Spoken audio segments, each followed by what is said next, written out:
Hello everyone, it's Dean the Artist. Welcome back. Let's continue, shall we? A light breeze blows the scent of early summer around my head while I wait for Lily. Small white clouds litter the sky, breaking up the monotony of the blue. Hazal, are you here? Lily's voice lilts on the breeze, as if they were one and the same thing. I stop gazing into the sky to examine Lily. With a peach off-the-shoulder sweater and a tan ankle-length skirt, in addition to tan sandals, she is quite a nice sight. Yeah, I'm over here, Lily, near the gate. Were you able to sneak away from Hanako? Yes, it's not uncommon for me to go out during weekends, so I don't think she noticed anything suspicious. That and she has someone she sees. Lily purses her lips, as if she maybe shouldn't have continued. I find it a little hard to believe. Hanako seeing someone? Really? No, it's just... she sees a therapist ever so often on weekends. Oh well, that does make a lot of sense. Lily rubs her arm uncomfortably, and after one look at her troubled expression, I quickly move to change the topic away from Hanako. Huh? Yes?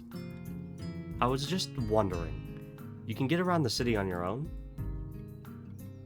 Lily sighs at my consternation surrounding the topic of her blindness. I'm my own worst enemy sometimes. I can, yes. It's easier when I'm out with a friend or my sister, though. I wonder how Lily gets along with her sister, being an only child. It's hard to imagine what having a sibling would be like, so it makes me a little envious of her. Right. Well then, the bus arrives in a few minutes, so we should probably get a move on. Indeed. It's a long wait if we miss this one. With that, we set off for the bus stop on the hill. It's only a small distance from the school gate, so it's very convenient. It's a nice view from here. Coming from the city, I never really got to see scenery like this, let alone on a daily basis. This area is nice for me as well. It's tranquil and away from the noises and smells of the city. Lily's head perks up in a trademark gesture of hers, signifying that she's caught a sound. Oh, here comes the bus. I look down the road to see the bus trundling up the hill. Her hearing's quite a useful tool. The bus only takes a short while to reach the bus stop, forcing its way up the road, and within a minute, we are on our way to the city. Walking around the city, I feel distinct nostalgia. The smells, the traffic, the tall buildings everywhere. It's a lot like my native city, save for the raised walkways. It feels a little weird, walking around a city as casually as I would in a park, but with cars rushing around underneath me. As I'm busily pondering the engineering marvel that is the raised walkway, I get a surprise. It takes a moment for me to realize that Lily has wrapped her arm around mine, extending her cane in front of her with her other hand. For a moment I'm startled, but I manage to keep enough of a lid on it for Lily not to notice. While it's not the first time that Lily's relied on me for guidance, she'd only held onto my sleeve's cuff before. It's logical that it would be easier for her to navigate a crowded and complex area such as the city while securely linked, but I'm far from being as used to this kind of contact as Lily is. Finally realizing the growing silence between us as Lily waits for me to get moving, I quickly kick my brain into gear. You know, it was quite a surprise that Hanako likes to sing. Have you even heard her do that before? I have indeed. We've been to karaoke sessions several times along with my sister. I can't say I take to the activity much, but the other two like it. Maybe Hanako doing karaoke is more fitting than I initially thought. Just her and those she knows, all alone in a little room. It would give her a rare chance to let her guard down, with nobody else there to judge her. Maybe it would be nice to bring her into town for a karaoke birthday party, if she likes doing it. I'm not sure she would deal very well with the excitement. I move to protest, but her face shows that she's mulling the proposal over some more. It takes quite some time for her to come to a conclusion. Then again, the best thing we could do for Hanako at this point is to try to create some pleasant birthday memories. Continually treating her as if she's out normal won't help. Yeah, I think it'd be good to, like, you know, let her out of the city, you know. She needs to somehow try to get over for some of her anxieties and stuff like that. And the best way to do that is to put her in situations where she is forced to be around other people.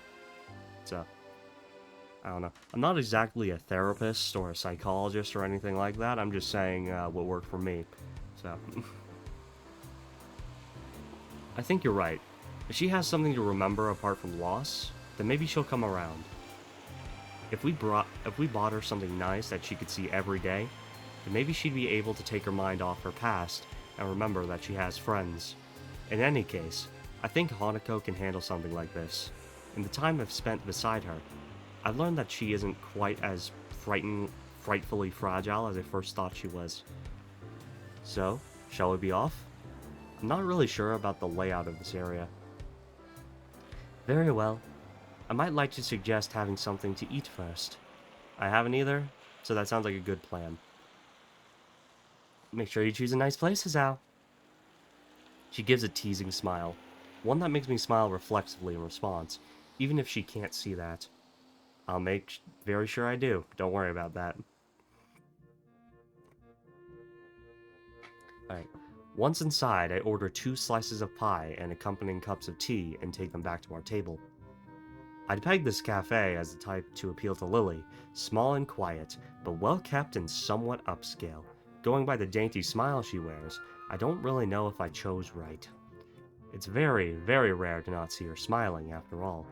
Nevertheless, I take a seat near her at one of the corner tables and lay down our small meals. Lily gingerly brings her head over to the slice of pie placed in front of her, delicately taking in the aroma. Lemon pie, is it? Thank you, Hazao. No problem. The tea's just next to it, so be careful not to knock it over. She nods appreciatively, but judging from the slightly weak smile she has, the warning wasn't really necessary. I suppose the sound must have tipped her off to its position. We both tuck into our food without further ado, both of us remaining largely silent as we do so. Lily isn't the type to appreciate discussion while eating, so I can't say I like it either. Eventually, we finish both our meals, and the last of our teacups follows in short order. Lily's is the first to break the silence. That was very nice. I must say you've chosen quite well, Hazao. This is the first time I've really had much to look around the city, so all I could really do was choose somewhere that looked nice. Damn, sorry. I feel really bad for inadvertently bringing up the subject of sight around Lily, but she doesn't appear to mind much, quite the opposite. She almost looks amused by my awkward attempt at an apology. You are thoughtful, Hazao, but sometimes I fear it gets the better of you. There is no need to change your speech on my account. Lily truly is pretty comfortable in dealing with her condition. I still hasten to change the subject, as I can't really say that I share her confidence in the matter. Have you lived here for very long? It seems like you have this place pretty much sorted out. She quickly waves her hand in front of her face to dismiss the notion. It's nothing like that. I've attended Yamaku since the start of high school, but I didn't walk around the city very much because of Akira. My sister picked me up and dropped me off. Oh, right. You mentioned not living in the dormitories until recently. It's quite a surprise. I just assumed she'd been living here since entering Yamaku at the least, which would give her a few years here. I've lived with my family for most of my life. Then I was just together with my sister, with my family having moved to Inverness long before, and Akira working longer hours. I ended up having to move. Inverness? Isn't that somewhere in Scotland? Oh, did I not tell you? My family currently lives in Scotland, the birthplace of my mother. My father's side is mainly Japanese, though. Huh. The question of what gave Lily her looks did cross my mind every now and again, but I never thought to ask. That answers that, then. To be honest, I'd never have guessed. Considering you have no accent, I'm guessing you were born here? Full marks. I'm thankful for my heritage, though, as without it, I'd likely not have been taught English so early in my life. And what of you, Hazao? What about me? She gives a moment's thought. She probably should have thought of what to ask me before switching the topic. I'll go with, what are your plans for the future? To be honest, I haven't thought much about that recently. After my accident and subsequent months in hospital, enjoying my life here with you and Hanako has been enough for me. In fact, I don't think I've thought at all about a future for some time now. It seems almost futile. This is your last year of school. After this, you will have to fend for yourself one way or the other. It's not like I don't know that, I just haven't put much thought into it since then. She opens her mouth to continue, but gives a small sigh instead. She seems to have realized that she really doesn't know enough about my situation to go too deeply into this. Well, we all have our own pace. I just hope you'll take any chance you see. I understand.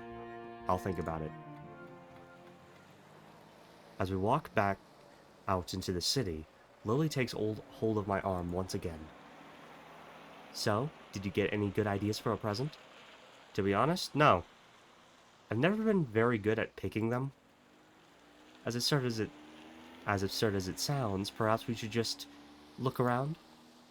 Hearing Lily utter those words throws me for a moment. Right, how do we do that? That's just the reaction I was expecting. It's simple. You can go window shopping and just tell me what is around. If something interesting comes up, then we might get an idea. Right. I'm still not sure of this, but I'll take your word for it. I think we'll manage. Hanako, my sister, and I managed to do it well enough. With Lily's simplistic and rather optimistic statement, we set off into the shopping district of the city, and I start describing everything I see to Lily. It's hard to think of Hanako going window shopping. She doesn't feel like the type to just place much stock in fashion, nor have I noticed her reading magazines or the like. In fact, all I've seen her do as a hobby is read books. There's a houseware shop just ahead. Looks like it's mostly crockery, though. I can't think that she'd have much of a need for that. What type of message would that send to her? Cook more food? That's not such a bad idea, maybe. Sometime it's best to leave those things alone, Hazao. Once again, I get the feeling that Hanako's exploits in the kitchen weren't always successful. Lily must have had to help her with that sometimes. Let's see, next along is a bookshop. That seems like a good one. She's always reading. Yes, but there are a few problems with books. I'm not quite sure what she has and hasn't read. What about a gift card then? There's nothing as impersonal as giving someone a gift card. It's like saying, I don't know enough about you to work out what you'd like. I always thought of it as making sure they got what they wanted. Giving people gifts is supposed to show them the level of affection you have for them. If you can't decide on a simple gift for them, then how could you think of them? Right, no gift cards. Lily seems overly passionate about this, but I can see her point. If you're going to get something for someone, then you should put at least some thought into it. If I want to get something for Hanako that reminds her of us every day, then what good is a gift card? In that case, what did you get Hanako last year? A porcelain doll. I thought that if she had someone to talk to, it might help ease her pain. A doll isn't ever going to criticize her after all. Should I be looking for a doll shop? If you could be so kind to keep a lookout for one, I would be grateful. Sounds good to me. Though I wish you'd mentioned it earlier. But if I did that, then you wouldn't have started thinking for yourself, would you? Once again, Lily has a point. My brain is currently analyzing every store we passed for gift options. If Lily had mentioned a doll shop to begin with, I wouldn't have thought of anything else. We wander through the city's streets, but seem unable to find anything that resembles a doll shop, or anything I can consider a fitting present. This simple act of searching is starting to clear my head. The events of last week are starting to fade away, and I'm looking forward to giving Hanako her gift. If I can find one, that is. This is hopeless. I thought we'd be able to find something in the city for sure, and I'm sure we walked down the street at least once before. That almost sounds like you're giving up, Hazao. I'm not, it's just a lot harder than I thought. Try not to be so restricted in your thinking. Maybe we should actually go in some of the shops and have a look around. That might work. I've never been any good at window shopping. Lily and I circle around the city streets once more, this time popping into stores that catch our attention. In the end, though, nothing comes up as especially appropriate. Hanako's tastes are often quite hard to pin down at the best of times, thanks to her intensely private nature, and those tastes we do know are hard to accommodate. May we take a break for a minute? I'm a bit exhausted. I agree, and leave Lily to rest against a railing while I go to get a couple of drinks from a nearby vending machine. After walking up to the vending machine and grabbing myself some lemonade, I find myself at a bit of a loss. Not really knowing Lily's tastes, I decide to take a guess and grab something that seems a little girly, but not too weird. Strawberry flavored milk. Back. I walk up to her and place the carton into her outstretched hands, making sure she has a grip on it before letting go. She feels out its contours before opening it and taking a very tentative sip, her approving smile afterwards telling me I made the right choice. We both rest and have a quiet drink for a few minutes. A familiar soft ringing begins to sound from Lily's side. She quickly apologizes as her hands go into her pocket, pulling out her mobile phone. Do you mind if I take this? It's fine, don't worry. She nods to me in thanks before turning away and flipping the phone open, bringing it to the side of her face as she picks up the call. Going by the tone of Lily's voice, the person on the other end is no doubt some friend or another. I tune out of their conversation pretty quickly, as the snippets that Lily says make it sound a little more than gossip. Without much else to do, I find myself watching Lily. She really is a pretty girl, which would hardly hurt her popularity in school. It's interesting just how much Hanako and Lily contrast with each other, both in personality and appearance. For a few minutes, I just lean back and drink, watching her. Before long, Lily says her goodbyes to the person she's talking to and hangs up, placing her phone back in her pocket and leaning back against the railing as before. Sorry, just a friend from class. I take one final swig from my can before throwing it into the bin. Lily gives me her carton to throw away to throw away soon after, finishing it off relatively quickly. You seem to have a lot of friends. Oh? Lily waits for me to continue, her interest piqued. I was just doing thinking some th- I was just thinking that you and Hanako contrast really heavily. It's hard to imagine Hanako doing a lot of the things you do, or knowing the people you know. You seem to think about Hanako quite a bit. I don't know, it's just she's mysterious, I guess. I kind of want to know I kind of want to know more about her, which isn't that easy. It almost sounds like you're doubting your relationship to her. I don't think it's that. I just want to do more for her, being her friend and all. I don't even I don't even really know how she sees me.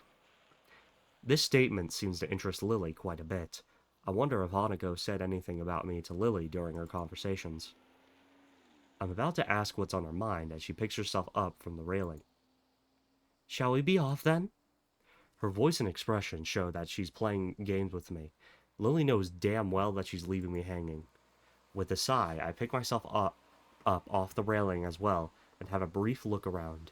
We have stuff to do, so I'll just try to get back to her about this later. Tucked in between a newsstand and a convenience store is a small shop.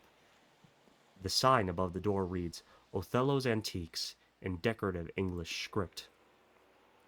It should be easy to miss if we were walking along the street, but since we're stationary and I'm purposely looking around, it's just noticeable. Say, Lily, that doll you got Hanako, was it new? Well, yes. I'm not sure I know what you mean. I think I found our shop. It's across the road. Oh? What is it? Some kind of toy shop? It's an antique shop. I think it's probably going to be our best bet. Really? I didn't know we had one of those near here. Neither did I.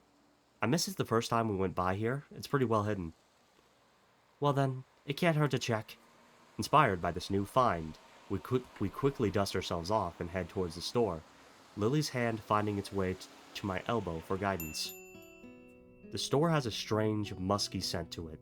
The layout is more like a garage than a store. Things are strewn around the floor without any immediate semblance of order. The shopkeeper gives us an almost bored look through his particularly small eyes. His face looks weary and tired, and his dress style is distinctly anachronistic. He gives us a polite nod of welcome before going back to his book. Lily holds tightly onto my arm, and I find myself having to split my efforts between making sure we don't miss a potential gift for Hanako and making sure Lily doesn't inadvertently bump into anything. The task is quite difficult given the haphazard way the store is laid out, and the many things poking out of the shelves they're on or sitting on pieces of furniture, but eventually we safely arrive at an old desk covered in dolls and teddy bears. I think this is the right place. It's pretty much every kind of doll you can imagine here. That would make the choice much simpler. Could you please pick one for me, Hazao? I had a feeling that it would come to this. I picture Hanako in my mind, and try to imagine which of the dolls before me would suit her the best. My eyes wander across the collection. Each one is as exquisite as the one before it. The sheer number of styles is boggling, but eventually one catches my eye. Here, what about this one? I pick up a small porcelain doll that looks to be at least somewhat affordable, dressed in a Victorian-era green dress with a little brown hat sitting atop its blonde hair. It looks a little like Lily. I gently pass it to her, who delicately feels her way around the object while wearing a look of slight concentration. It certainly feels beautiful. Do you think it would suit Hanako in your opinion? I think it would. It would look good in a room. In that case, I'll trust your judgment. Will you be getting her something as well? Or shall this be a shared gift? I'm not sure. I think I should get her something myself, but I don't think getting her another doll is such a great idea. Maybe... I let my voice trail off as I look around the shop. Resting on a writing table not far from us is a decorative box that catches my eye. Wait here, I think I found something. My, that was fast. I gingerly walk through a collection of crystal glassware and pick up the box. The wooden sides are covered in carvings depicting ancient battles around a castle. The top, however, looks far too familiar. Alternating squares of white and black varnished wood are arranged on the lid. That's a really nice item. It's a chess set from overseas. Hey, young'un. The store owner's sudden appearance startles me a little. I didn't see him approaching at all. I suppose he's trying to help us because we don't really look like we know what we're looking for. Or on the other hand, he wants to keep an eye on us because he suspects we might shoplift instead. I'm looking for a present for a friend. I see. In that case, this chess set would make a fine choice. Realization floods into my mind that this is a pretty good looking set. But this is an antique shop. They're not well known for their bargain prices. How old is this? This is a reproduction. My best estimate is about 5 years old. I see. How much? He thinks a little before telling me, which is slightly disconcerting. I'll let you take this now for 7,000 yen. I balk a little. I wasn't expecting to spend that much, but this does seem perfect. Then again, maybe that's a testament to how well he worked out how much he could make me pay. Couldn't make it 5,000? 550, no lower. I'm sold. Oh, we'd also like to get that doll. The store owner looks over my shoulder, focusing on Lily and the doll in her hands. His eyes narrow, and he visibly takes a moment to switch mental gears. In the process, his smile drops slightly. Ah. I guess that means not everything in his store is a reproduction. Are you quite sure you want that doll, miss? I trust my friend's judgment. I see. Oh, no offense. None taken. If you could please wrap it for me, it would be appreciated. Of course, but it is 20,000 yen. Lily reaches into her purse and presents 4 crisp-looking 5,000 yen notes. Here you are, 2,000 yen. The storekeep dutifully takes them and the doll, and proceeds to the counter. I take Lily's arm to guide her there. Are you sure about this? It's okay. I have the funds I need. As I said, I trust your judgment.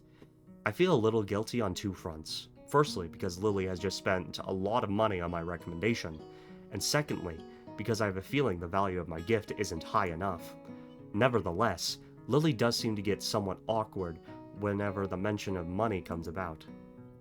I hand the shopkeeper my present, and the money for it in turn. He puts the cash into the register before busying himself with wrapping the doll and repeating the process on the chessboard.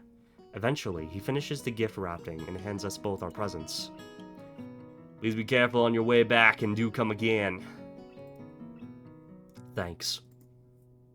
Indeed, thank you very much. The store owner bows deeply to us as we leave. Well, it did take us all day, but we found something in the end. That we did. Now that the presents are wrapped, I'm feeling a little impatient to give them to Hanako. It's a common reaction to buying gifts, wanting to see the reaction of the receiver as they discover what it is. And part of me wants to return to Hanako just to confirm her condition with my own eyes. So, should we head back? Let's. We've done a lot of walking today, so I shan't mind taking a rest back at the dormitories. Lily's right. Now that the need to find a shop is over, my legs are feeling quite tired. Well then, back to the school for us. I'm looking forward to resting for a bit too. Lily holds out her arm, and I link mine with hers. Together, we make our way back to the bus stop.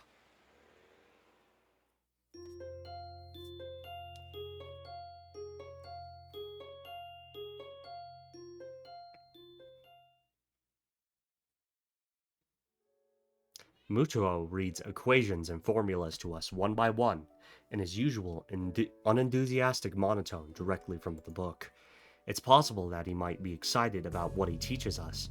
Sometimes he can display an awkward spark of passion for it, as if he's starting to get into the material. Most days, however, are like this one. What we're covering is fairly simple, so I find it increasingly difficult to keep my concentration on him. It's not too long until my legs begin aching again, which only makes it even harder. I'm almost starting to regret walking around the city with Lily yesterday. Since leaving the hospital, I've done very little physical exertion.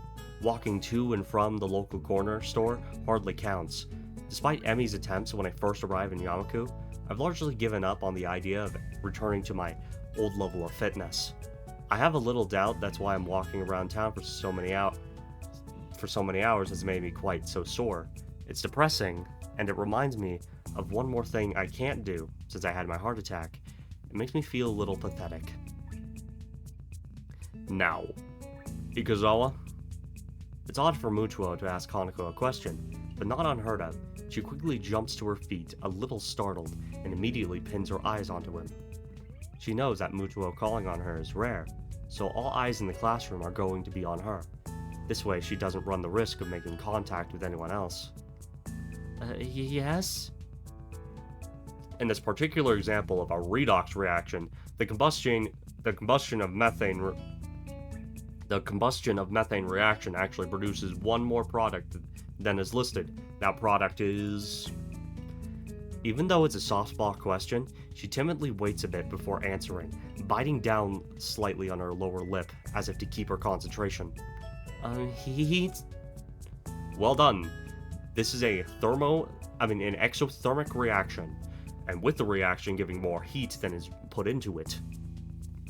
Receiving a nod from Mutuo, Hanako takes her seat once again and gives a relieved sigh. A shaky start, but it's something. It'll be nice to take her out for her birthday somewhere different from the usual isolation of her room and the tea room. With the progress she's made until now, I don't think she'll have much of a problem going to the city. Right then, for the remainder of this class, I'd like you to work in groups of 3 or 4 on the problems in Chapter 12. I'll be here if you need me. Mutuo sits down behind his desk, pulls some loose sheets out of a folder, and starts on some kind of paperwork of his own.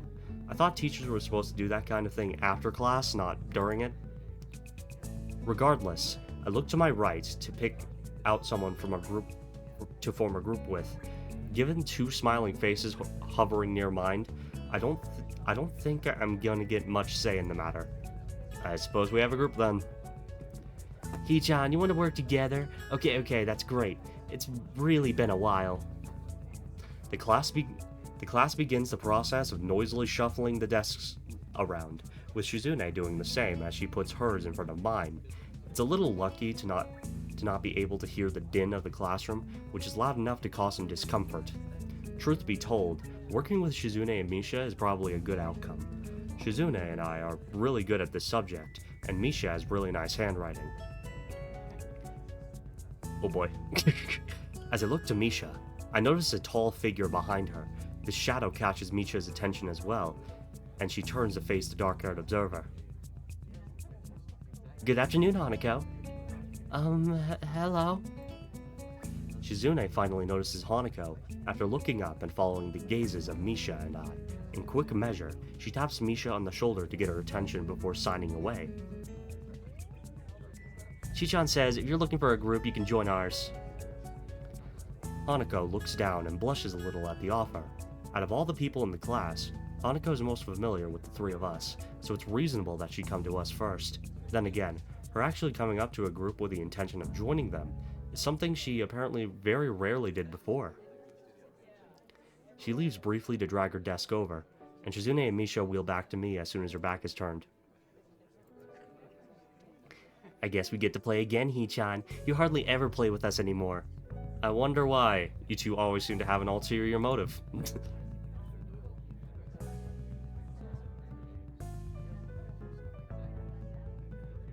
What on earth is that bang? Is someone running in the halls?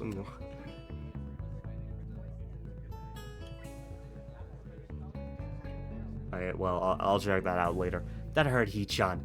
I think you were almost insulting me. But it's Hee-chan, so I know that you're joking. Such a great sense of humor about it. It'd be awful if someone were to take advantage of your good nature, like making you help them with their work. Wahahaha! Shizune seems excited for a second. A little surprised that I'm willing to challenge her, but when she sees Hanako coming back, she backs off with a smile. I guess the mind games are over early today. Hanako gently sits down her desk in front of Misha's. Her eyes are locked downwards, and I'm left wondering until I look around the class. Most are busy setting up their own groups, but a few are casting curious glances at her. At this range, it's hard to tell whether that is where their interest in her ends, or if they're talking about her as well. It's strange. No one bats an eyelid when Hanako runs out of class to avoid group work, but now that she's making an effort, they're staring at her as if she's done something wrong. We all move to sort ourselves out, spreading our textbooks and worksheets around the larger surface created by the 4 joined desks. It isn't long before the class as a whole gets down to work. Hi, Hanako. It's nice to finally work with you. Yeah. Are you the reason Hee-chan has been avoiding us lately? Chi-chan says it's a little rude, but if Hee-chan wanted to spend time with a cute girl, it's understandable. I don't think it's like that. Hanako starts to fidget, unused to this kind of attention. I think that an ordinary person would drop the conversation by now, but Misha is the antithesis of Hanako. Part of that includes being blind to ordinary social cues, while Hanako is overly sensitive to them. Because of that, Misha barrels ahead with the questions, too quickly for me to get a chance to interject and guide the discussion somewhere more comfortable. Really? So, he hasn't been hanging out with you yesterday? No. I can feel my cover being blown already. Lily didn't want Hanako to know that we were out buying presents for her, let alone planning out her birthday party. It wouldn't be good for her to find out. Yeah, I was doing something else. You know how it is. Really? I wonder what was so important for Hee-chan to blow us off like that. If it wasn't to spend time with Hanako, then what could it be? It's really interesting. Now this is starting to feel like an interrogation. I'm surprised at how Misha is able to exert such a feeling of pressure without actively intending to. Were you with Lily? Out of nowhere, Hanako manages to stumble on the answer. She may be dreadfully quiet and shy, but she's very intuitive. What makes you say that? Yeah, yesterday Lily said something similar. Suspicious, Hee-chan. I demand that you explain yourself. Hey, shouldn't we be doing the assignment? But it's so mysterious. Even Hanako wants to know. I turn to look at Hanako. It's true. From the expression on her face, it's obvious she wants to know as well, and I think we're past the point where I could weasel out of having to provide an explanation. I apologized to Lily in my mind. She really did want to keep it a secret, but now it doesn't seem possible anymore.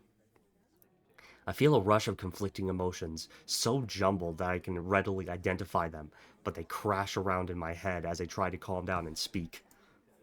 Alright, I'll tell you. I went into town with Lily, but it isn't what you think.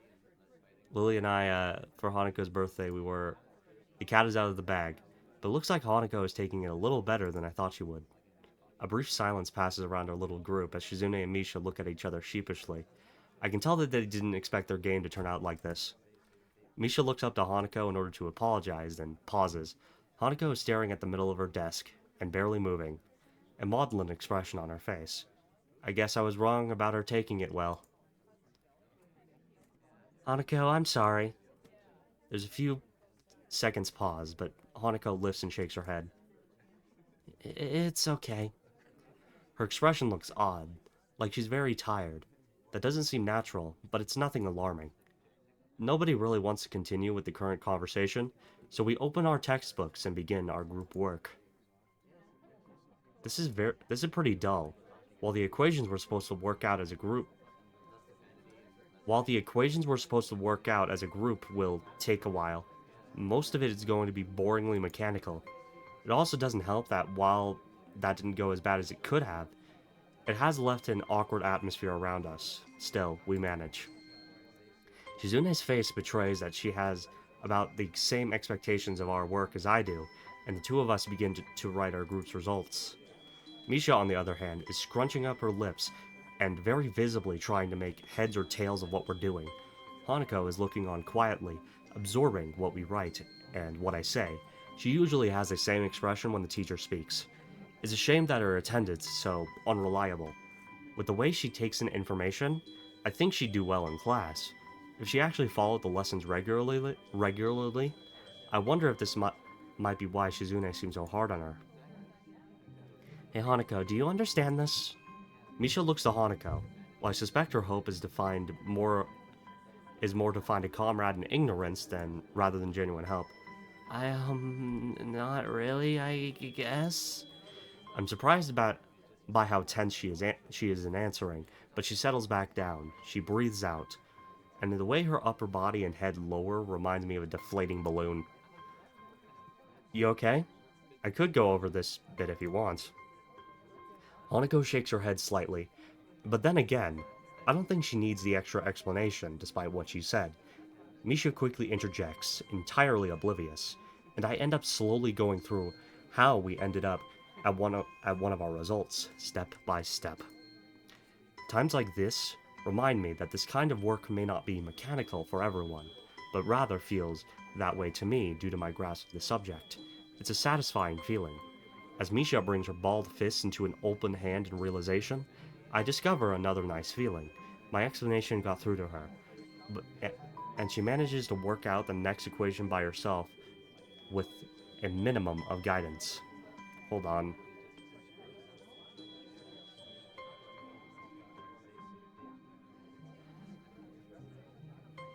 Okay, I've been spammed by my Gmail.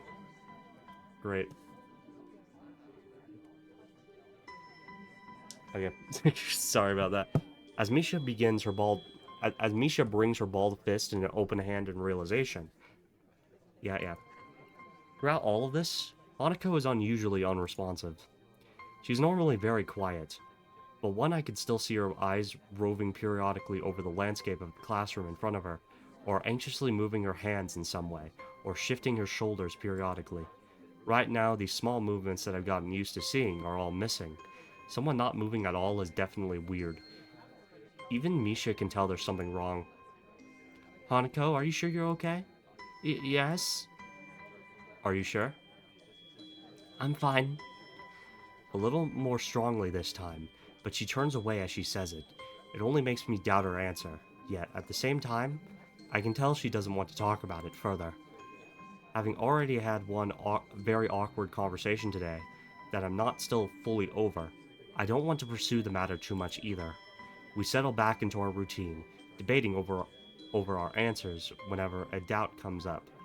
But as time goes on, I notice that Hanako isn't talking at all. It's frustrating. She had made so much progress. It makes me a little angry at Shizune and Misha for undoing the surprise Lily had wanted to keep a secret so much. I know I'm at fault too. Maybe I could have kept it under wraps somehow. Shizune had noticed Hanako's silence as well, and is also getting antsy. I could see it on her face. It's strange that even though she's deaf, Shizune has perceived Hanako's unusual quietness sooner than Misha. Hanako, you're being too quiet. You had to contribute too. Someday we might work on a bigger project, like one that's so big it's worth celebrating afterwards, like with ice cream or cake. If you act like this, we won't take you along.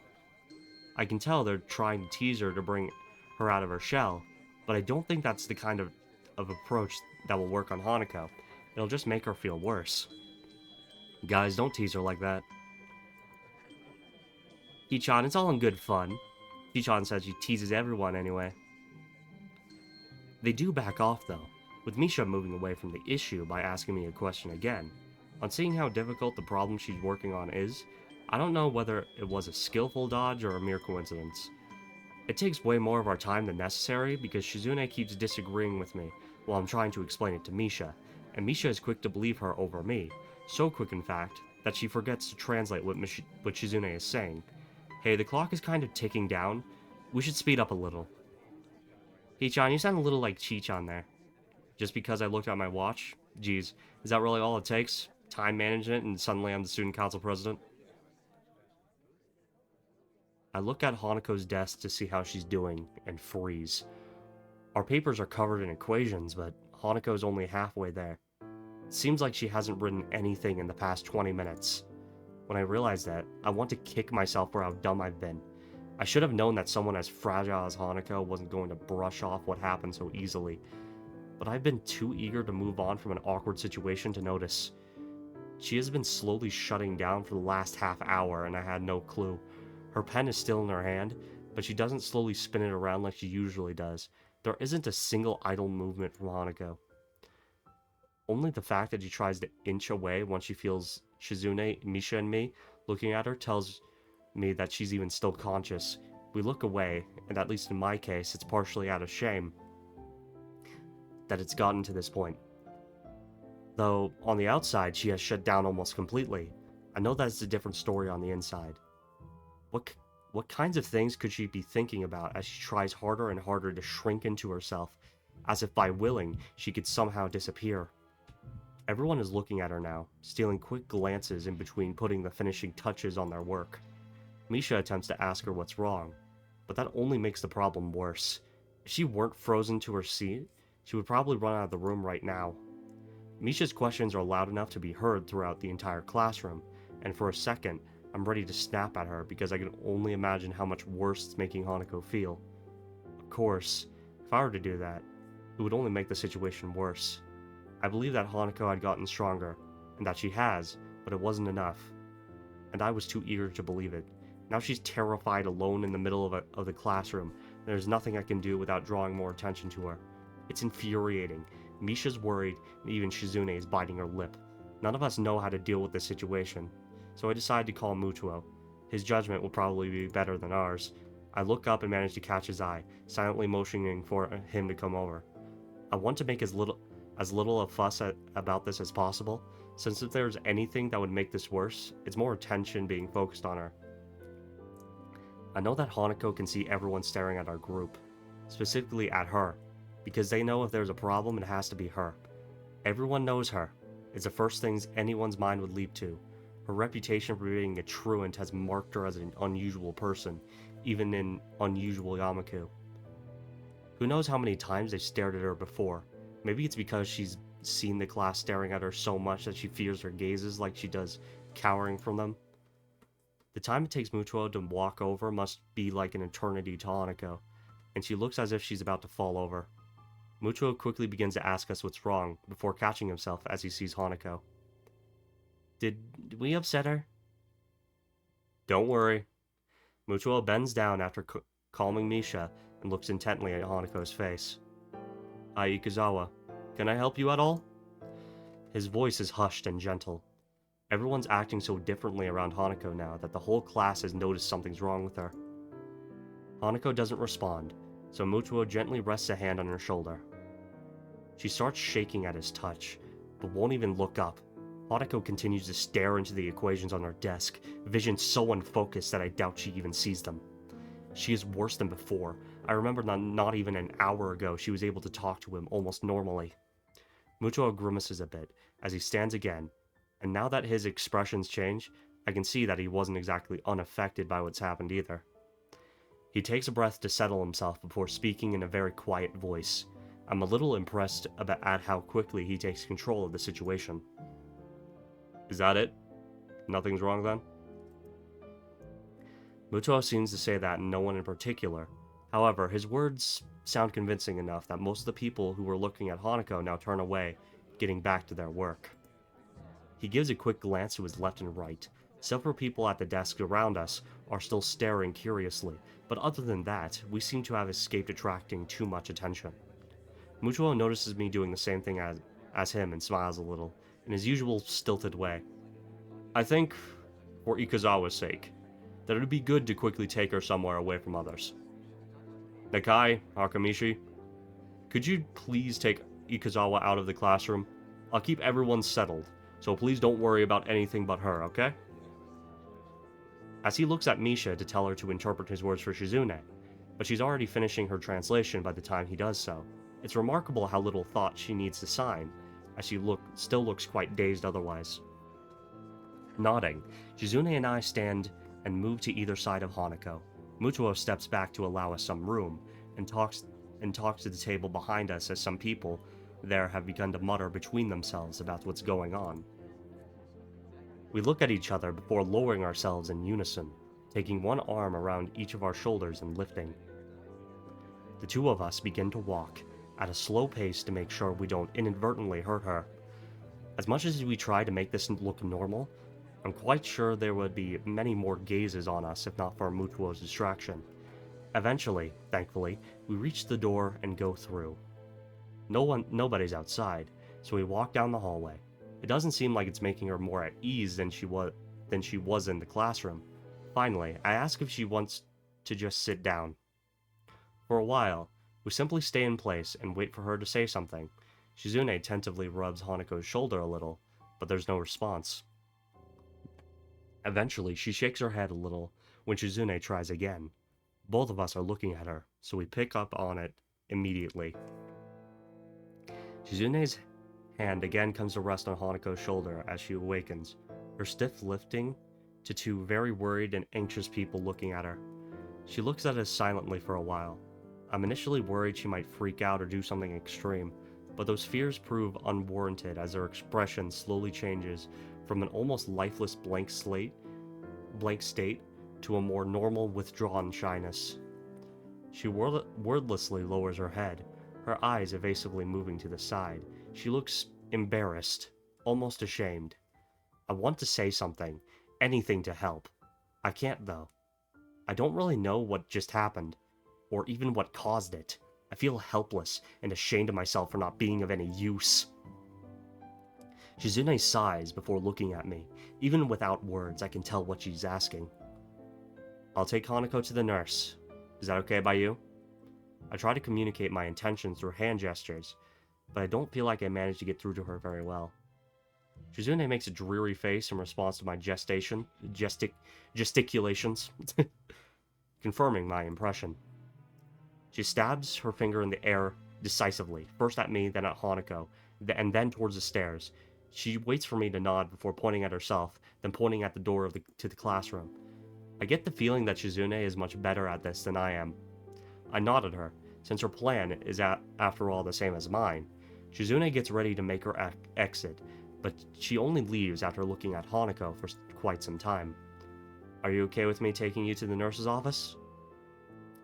Hanako doesn't say anything or nod, but she stands up in place by herself, and when I begin to walk, she obediently follows. I've read about people being catatonic before, but I think this time I'm seeing it for myself. She looks extremely tired. After everything that's happened, it's not a surprise. After Hanako silently takes off her shoes and lies on the bed in the infirmary, The nurse and I take our leave. He shuts the curtain behind us. We both take a seat, and I quickly, thoroughly go through everything that happened in quite some detail. I want to understand what happened, and the nurse has as good a chance as anyone of knowing.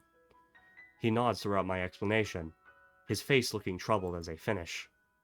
It must have been very troubling for you to have seen all this. I'd be lying if I said it wasn't. I get that she's fainted, but I don't really understand anything about why it's happened or why she's acting like this. He nods, but his face is clouded. You don't know either? Well, yes and no. It's complicated. I assume you've heard about the concept of patient confidentiality at some point. This is a bit of a minefield in that respect. I'm going to put this very bluntly. This is a matter for Ikazawa, me, and her therapist. I move to protest, but think better of it. I want to deny what he says, but if I think through this rationally, what he says makes perfect sense. I understand. Good, good. I wish I could help you more. But I think what Ikazawa needs right now isn't somebody prying into her past or her emotions. She just needs somebody to be there for her. She needs a friend. For what it's worth, I think you've done well in bringing her here. It sounds like you and your friends dealt with the situation well too. I'd give you a lollipop or a sticker as a reward, but you might be a little too old for either. Yeah. He gives a cocky grin, obviously trying his best to lighten the atmosphere. I'm not really in a laughing mood, but he does manage to get a smile out of me. Thanks. Do you mind if I stay here with Hanako? I appreciate the thought, but I think it would be better to let her rest for now. She'll be let back to her dormitory room this evening, so you could visit her then. I agree with him before standing. It feels like all I could ever do around the nurse is humbly agree to what he says. But it was the same with the doctors in the hospital too. The walk back to the classroom is a long one, my mind feeling heavy under the weight of so many things happening so suddenly. Even as I re-enter the classroom, I'm thinking about Hanako. My stomach feels like it's turning into knots while I think about how to deal with her. I still don't know what I'm going to say when I see her again. Thankfully, class doesn't pay me much heed. There are a couple of questioning glances, but overall not many people seem to be aware of what happened. Muto raises his eyebrows to get my attention when I pass by his desk. Nakai, I take it Ikazawa's in the infirmary now? Yeah, I took her there, and the nurse said I should let her rest. Muto nods, assuring me that I made the right call. He scratches his chin for a second before rising from his desk. Everyone, I want you to continue with the exercise. Nakai, I'll see you in the hallway, please. His speech is hushed, but overall he doesn't seem to be acting too differently from how he usually does. Being a teacher, maybe it's to be expected. As we go out into the hallway, I notice him taking a quick glance left and right to check if there are any students milling around. The hallway is nearly soundless, but I can't think of anything except waiting for Mutuo to speak. Nakai, what do you think the purpose of this school is? To cater to the needs of disabled students? Mutuo scratches his head as he shakes it. No, if we wanted to do that, we would have built a whole new school from scratch. One floor, talking whiteboards, that kind of thing. Look around, Nakai. This school is about giving you all a future that you have been denied in regular education. Huh? Think of it this way. If we wanted you to graduate and go straight into a hospital, do you think we'd put in this much effort? The bluntness of Mutuo's statement temporarily stuns me, causing me to forget about the immediate situation. No? That's right. We want you all to leave here as useful members of society. I'm not quite sure I'm following you. I have high hopes for you, Nakai. You are possibly the first student I've had that gets my lectures.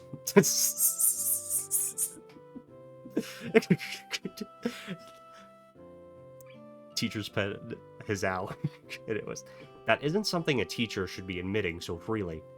You could easily take your studies of science well into university. Have you ever considered that?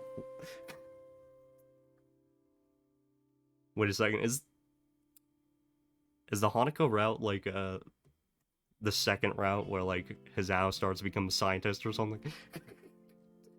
Alright. You could easily take your studies of science well into university. Have you ever considered that? I can't say I have. Well, what have you considered? For your future, that is. I can't say I put much thought into my future. For a moment, I've distinctively reminded of Lily's questioning me about the same subject. It's been a little over 5 months since I was grasping for air on the ground. It's too soon to be thinking about the future. And besides, Hanako's problem seem much bigger to me right now. Mucho gives a disapproving sigh before continuing. Think of this place as an opportunity, where you have boundless facilities, good teachers, plus the added bonus of the nurse and his staff. You should be doing nothing but thinking of the future. Right. As I raise my head to meet his gaze, a thought occurs to me. It's almost like Mutuo totally sidestepped the issue at hand. Excuse me, but why do none of the staff seem to care when Hanako skips class? I've seen you watch her walk out of class more than once. Shouldn't you at least say something? Well, Nakai, it's not really that simple. Each student here has special needs. If it weren't for that, then we wouldn't have a school here. For example, I wouldn't keep you in class if you were having trouble breathing, would I? But that's not... Mucho cuts me off before I can even think about finishing my sentence. Ikazawa's case is very much that, but instead of CPR or a pacemaker, what she needs is time and space. The facility was made aware of this from the day she arrived here, thus whenever she feels the need to leave classes, we let her do so. And even though she isn't a star pupil, she seems to pass all of her exams, so it hasn't affected her ability to study. Is that enough? I open my mouth to protest, but I can't find a fault in his argument. While her condition does at first seem to be wholly physiological, its worst effects have been on her psyche. It still puts me off, though. Isn't he just passing on the responsibility for her problem? Surely she can't go like this for her entire life. I understand that you might not be used to this kind of thing yet. It's been a big change for you. That said, it's less than a year until graduation now.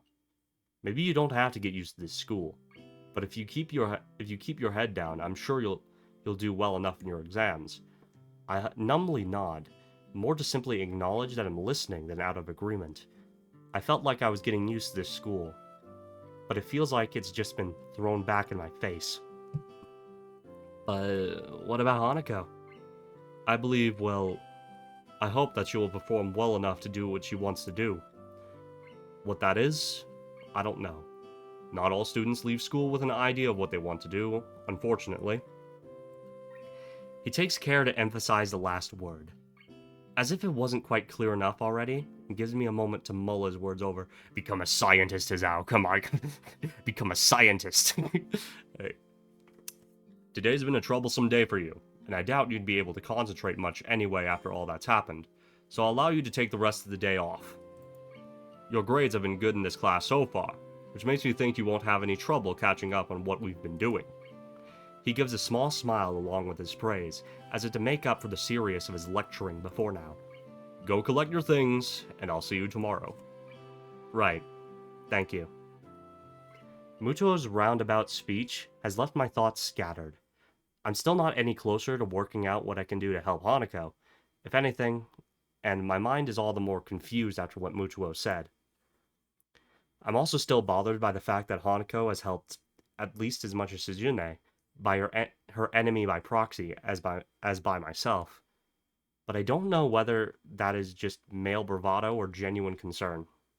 Yeah. While I collect Hanako's and my things from the class, I continue to try and sort out my feelings. I want to say that I understand her and I'm there for her. But while I might have been able to say that just yesterday, I can't say it now. I wish I could. I lay on my bed, trying to collect my thoughts. After Hanako's panic attack, I find myself fundamentally reassessing the relationship we share, and what I know about her. I had a hard enough time dealing with 4 months in the hospital. One look at her scars tell me she was in one for a lot longer than I was. Be that as it may, I know next to nothing about her past. She has told me about the house fire, but only in the most basic way. And what of her family? I still haven't asked Lily about them. There hasn't been a good opportunity to bring it up.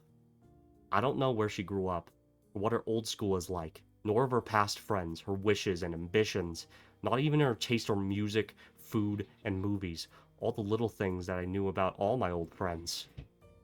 Just what have I been doing for all this time I've been with her and Lily? In the distance, I hear the bells signaling the end of classes. With any luck, Lily will soon realize that neither Hanako nor I are around and return to the dormitories. My mobile phone starts to ring, cutting my thinking short.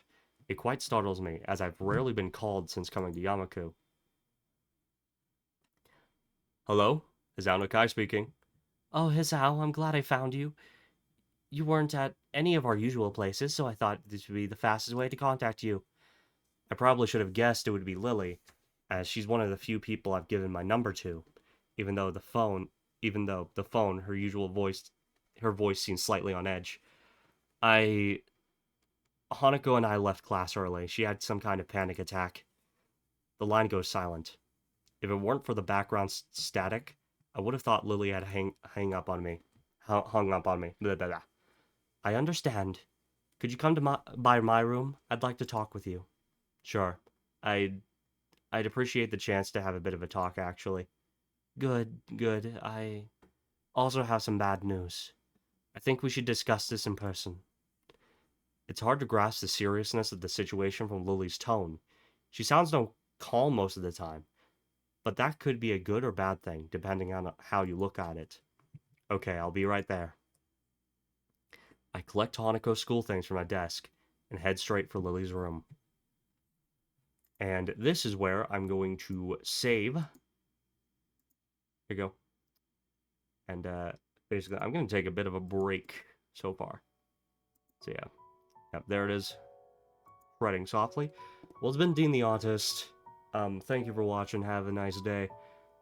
I'm going to be taking a bit of a break, and then I'm going to be back on it. So, thank you for watching.